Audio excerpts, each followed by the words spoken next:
Okay. So, good afternoon. I'm grateful to be here sharing a little bit of my research. It is also a pleasure to hear the other colleagues presenting here. I thank the organizers of the Children's Literature and the Translation Studies Conference, Pilar in particular.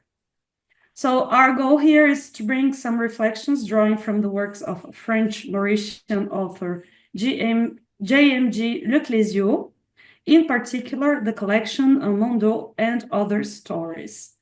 Our interest stems from the consistent presence of children in his novels and short stories, even if they're not editorially classified as children's literature, and on their ecological symbology, stylistically materialized in literary form.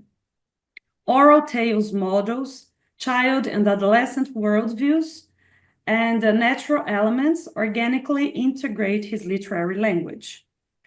Translating unpublished works of Clézio, as it is the case of Mondo and Other Stories in Portuguese, and critically analyzing existing translations is one of the focuses of our research. Associated to this is the study of Clézio's langue d'écriture, or his writing language, informed by the poetic nature of childhood and deeply linked to an ecological ethic. By ecology, I understand a network of relations or the communication between all the elements that we usually call nature, including humans. By ecological ethics, I understand a stand in favor of this communion. Therefore, translation as an ecology will refer here to a translative position, and the term is taken from Antoine Berman, that considers language as a complex and living system in which all beings, not only humans, participate. So I begin with the following question. You can go to the next slide. Can translation help healing ecological fractures, including those between children and adults? So in her book on great novelists who write for children, Des grands romanciers écrits pour les enfants, Sandra Beckett entitles the chapter on Clézio, Writing to be on the Side of Children. The title is inspired by a passage from L'inconnu sur la Terre, or The Unknown on Earth, an essay of 1978. Pilar, can you please go to the next slide? It's just paused for a reason. I'm going to try to go on. I'm sorry. Yes, I want to be on the side of children. This notion of choosing a side, or this other side, as it appears in the title of one of Clézio's books, Travels to the Other Side, emerges as a sign of his ethical and aesthetic position. I suggest that we think about this choice in terms of translative position, translating to be on the side of the other. Throughout the maturing of his poetics, Clézio has frequently expressed a longing for finding some lost language, one that directly touches things. I quote a passage of The Unknown on Earth. Next slide. I would like to speak to you far away for a long time with words which would not be only words, but which would conduct up to the sky, to the space, to the sea. Next slide. The answer to this longing comes from a child. How to speak? The words of that music come from a country where language does not exist, where language is sealed, closed in itself. It has become like the light, visible only from outside. I wait for the moment. I wait for the means. It will come. It comes already, maybe. At the edge of the clouds, as on a sand dune, a little unknown boy sits and he looks through the space.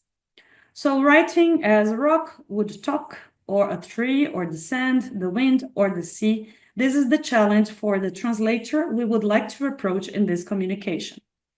Before further in developing my comments on Clézio's writing and on the ecological implications of translating his works, I would like to expose the theoretical frame within which this study is undertaken.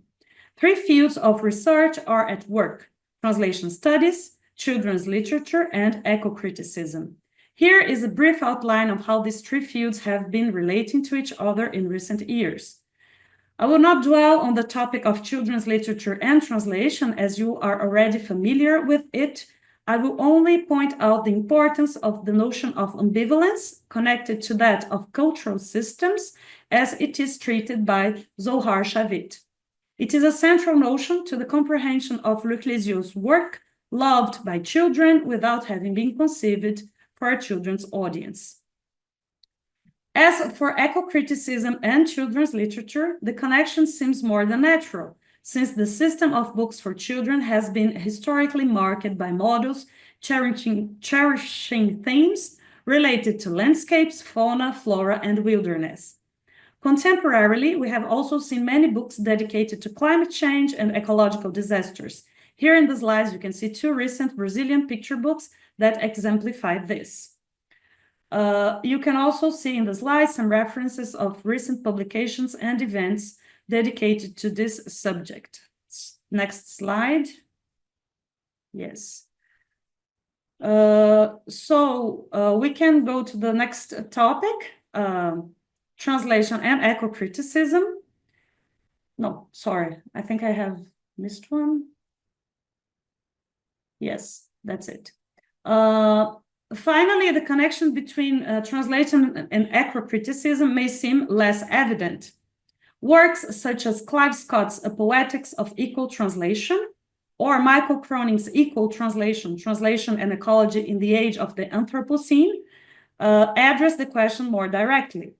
However, we find ideas related to translation that relate translation and ecology in works such as David Kopenawa's The Falling Sky, Words of a Yanomami Shaman, or in Walter Benjamin's Philosophy of Language, especially in a very enigmatic text called On Language as Such and On the Language of Men. So I refer to a quote by Clive Scott to begin to address our primary question: can translation help healing ecological fractures? What should we understand by equal translation in the translation of 19th century French verse? Not the translation of texts that eco-criticism might deem to be equal text, rather the translation of any text in eco-consciousness. This process concerns three aspects of the poetic text: the environment in which the poem locates its subject, the text's very textuality, understood as a linguistic environment inhabited by the reader, and the immediate environment of the act of reading itself.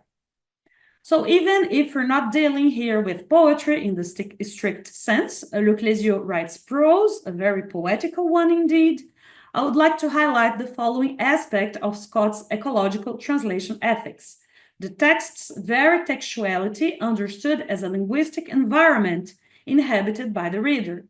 It means, in the act of translation, considering the text as a system, as an organism, just like forest systems, or the forest of the language of which Walter Benjamin talks in his famous text, The Task of the Translator. This equal consciousness in translation reveals itself particularly productive if we consider the following hypothesis: children's language is an ecological expression par excellence. As states Jean Onimus, I quote, to the child as to the indigenous person, the frontier between what is subjective and what is objective remains unclear. The self participates in all that it encounters. All is, so to say, assimilated by the intimate activity and by it endowed with life and consciousness. Brazilian indigenous leader Ailton Krenak tells us that children keep their fontanelles open towards the sky until the age of 14. They communicate with the sky. Poets maybe can keep their fontanelles open forever. It is in children's way of inhabiting the world that Clézio finds his poetic expression to get in touch with some lost and hidden language, the language of things themselves. Sometimes there is a child sitting on the floor that looks inside the hollow of his hand at a snail shell. He looks at it for a long, long time. It is light and brittle, white, with its spiral closed by a small point, so precise, so accurate. The child says nothing. He looks at the empty shell on the palm of his hand, so attentively and from so close that his eyes squint. He looks at it as if he knew what it wanted to say, as if he had been waiting for something, as if the shell was still inhabited. But also the shell says nothing. To prepare my final remarks, I evoke one of the stories from the collection Mondo and Other Stories, Azahan, which tells us of a world that can be accessed only through the eyes of the child. The few examples that I bring here concern the interaction between child and adult, the same space that allows communication between reality and fantasy, video and dream, time and eternity, future and ancestry, male and female, humans and non-humans.